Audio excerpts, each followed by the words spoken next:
তখন কইরো না তুমি আর জ্বালাতন।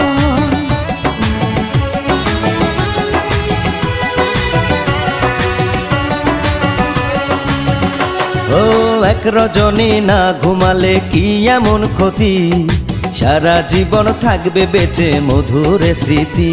তোমায় এত কথা বলার পরেও কি করিলাম, তোমার হাতে ধরি পায়ে পড়ি ও প্রাণের কালা।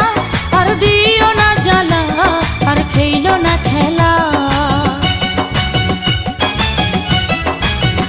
তোমায় পাইছি যখন আজ নিশীথে আমি একেলা, আর ছাড়বো না গো ও পরাণের মধুবালা। তুমি বাসর ঘরে আর আমারে দিও না জ্বালা আর খেইলো না গো এমন